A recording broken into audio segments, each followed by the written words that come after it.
Adjustment pada presentasi oksiput didefinisikan sebagai masuknya diameter biparietal ke dalam pintu atas panggul atau PAP. Nah, masuknya kepala ke dalam PAP ini, maka posisi suturanya akan menyesuaikan dengan posisi punggungnya. Jika posisi punggung berada menghadap ke kiri, maka sutura juga akan menghadap ke kiri. Begitu juga ke sebelah kanan. Nah, jika kepala berada di tengah-tengah seperti ini, antara simfisis dan promontorium, itu disebut dengan posisi asiklitismus. Nah, berikutnya, namun jika kepala berada mendekat pada salah satunya, pada simfisis atau promontorium, disebut dengan asiklitismus.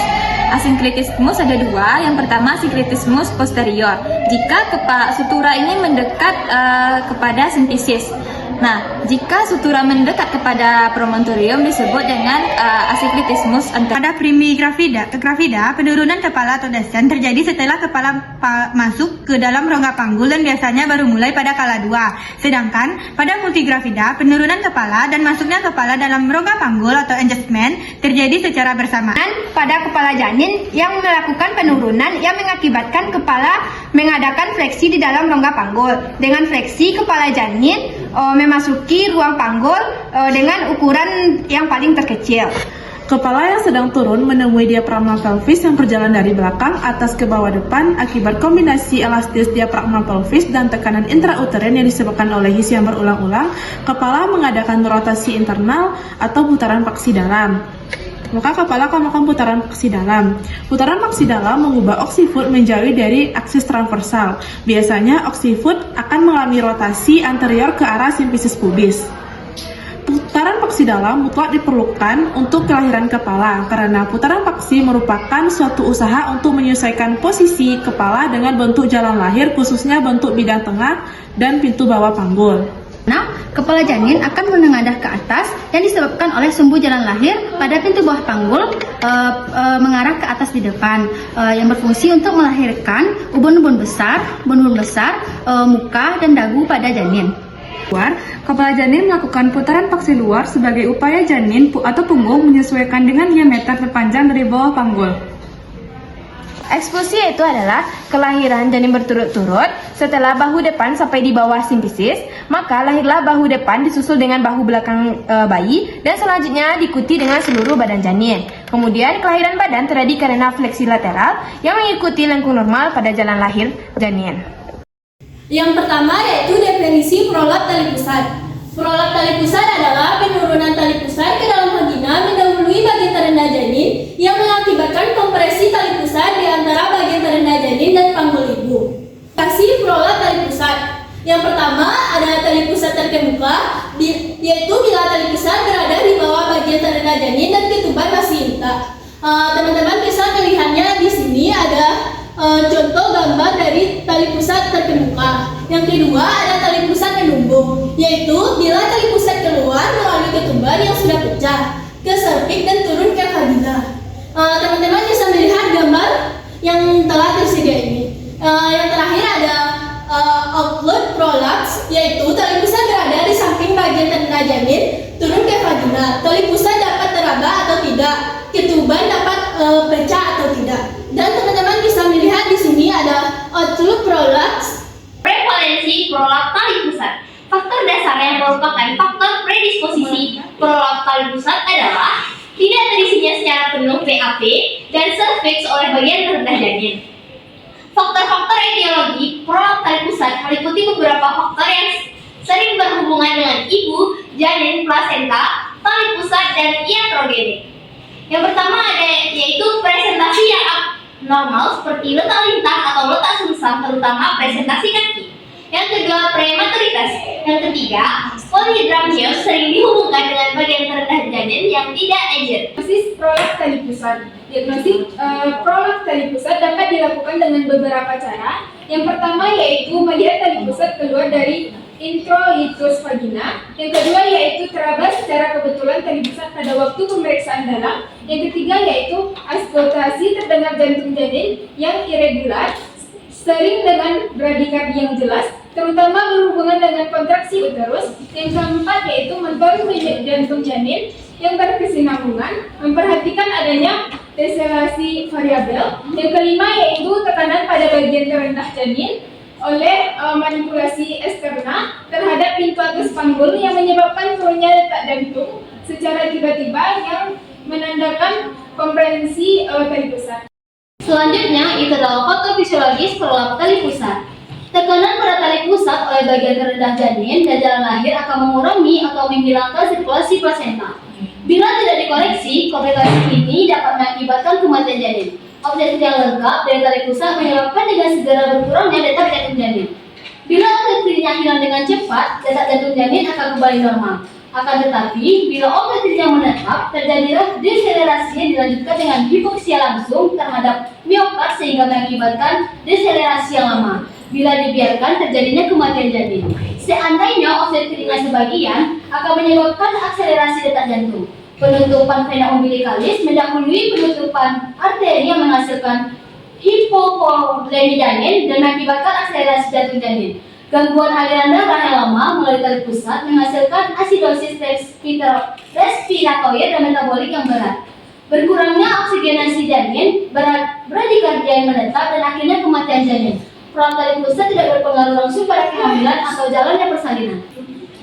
Nah, prognosis janin bergantung pada beberapa faktor berikut ini. Yang pertama yaitu angka kematian untuk bayi prematur dengan prolap tali pusat hampir 4 kali lebih tinggi daripada bayi aterem.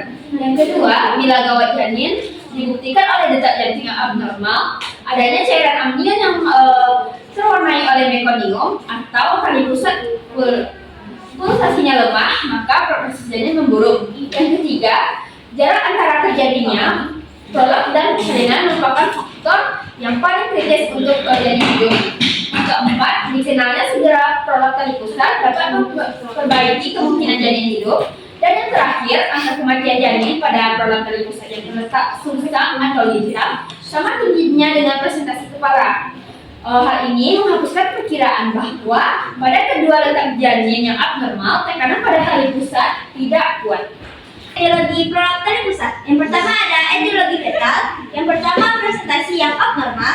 Yang kedua prematuritas. Yang ketiga gemeliti dan multigestasi. Yang keempat polihidramion. Yang kelima ruptur membran amnion spontan. Selanjutnya itu ada etiologi maternal. Yang pertama disproporsi kepala panggul. Disproporsi antara panggul dan bayi menyebabkan kepala tidak dapat turun dan pecahnya ketuban dan dapat diikuti tali pusat menumbuk. Yang kedua, bagian terendah yang tinggi. Tertundanya penurunan kepala untuk sementara dapat terjadi meskipun panggul normal. Yang ketiga ada yaitu etiologi dari tali pusat dan plasenta. Yang pertama ada tali pusat yang panjang. Semakin panjang tali pusat maka semakin mudah menumbuk. Yang kedua ada plasenta letak rendah. Jika plasenta dekat cervix maka akan menghalangi penurunan bagian terendah. Di samping itu insersi tali pusat lebih dekat dengan cervix. Selanjutnya, tanda gejala prolaps tali pusat. Pertama, tali pusat kelihatan menonjol keluar dari vagina. Kedua, tali pusat dapat dirasakan atau diraba dengan tangan di dalam bagian yang lebih sempit dari vagina. Ketiga, keadaan jalan lahir yang berbahaya mungkin terjadi sebagaimana tali pusat ditekan antara bagian presentasi dan tulang panggul. Keempat, auskultasi terdengar jantung janin irregular. Kelima, terdapat bradikardia janin DJJ kurang dari 100 kali per menit. Keenam, hipoksia janin ditandai dengan gerakan janin yang jarang dan lemah. Pada pelaksanaan prolaps tali pusat pada Polyhedra yaitu lakukan pemeriksaan dalam bila ketuban sudah pecah dan bagian di bawah janin belum turun. Yang kedua yaitu jika terdapat tali pusat, pastikan tali pusat masih berdenyut atau tidak dengan meletakkan tali pusat di antara dua jari. Selanjutnya, lakukan reposisi tali pusat. Jika berhasil, usahakan bagian terendah janin memasuki rongga panggul dengan menekan fundus uteri dan usahakan segera persalinan pervaginal. Selanjutnya yaitu suntikan terbutalir 0,25 mg subkutan. Dorong ke atas bagian bawah janin dan segera rujuk ke puskesmas atau ke rumah sakit. Selanjutnya pada puskesmas yaitu penanganan sama seperti di atas. Yang kedua yaitu jika persalinan pervaginal tidak mungkin dilaksanakan, segera rujuk ke rumah sakit. Selanjutnya pada rumah sakit yaitu lakukan evaluasi atau penanganan seperti pada manajemen medik. Yang kedua yaitu jika persalinan pervaginan tidak mungkin terjadi, segera lakukan seksio cesarean. Penata laksanaan prolap tali pusat. 1. Prolap tali pusat menumpuk atau prolaps puli-puli. Posisi ibu pada posisi klinis. Jika mampu kembalikan tali pusat ke dalam vagina menggunakan tekanan ke atas menghadap bagian presentasi untuk mengangkat janin jauh dari prolap tali pusat. Hal ini dapat dilakukan secara manual atau bersarung tangan steril. 1/2 jari mendorong ke atas terhadap bagian presentasi atau sekali bagian presentasi di atas pinggir panggul. Selanjutnya adalah jika tali pusat tidak dapat dimasukkan ke dalam vagina, hindari memegang tali pusat yang berada di luar vagina karena hal ini menyebabkan vasospasme. Selanjutnya, tutupi tali pusat dengan kain steril lembab yang dibasahi normal salin hangat untuk menjaga agar tidak kering dan dingin. Lanjutkan ke bagian darurat sesar sesegera mungkin. Jika tersedia, membalikan terbutarin 0,25 mg subkutan untuk mengurangi kontraksi ketika terdapat kelainan denyut jantung janin. Selanjutnya prolaps awal, yaitu tempatkan ibu dalam posisi lateral maupun pitches.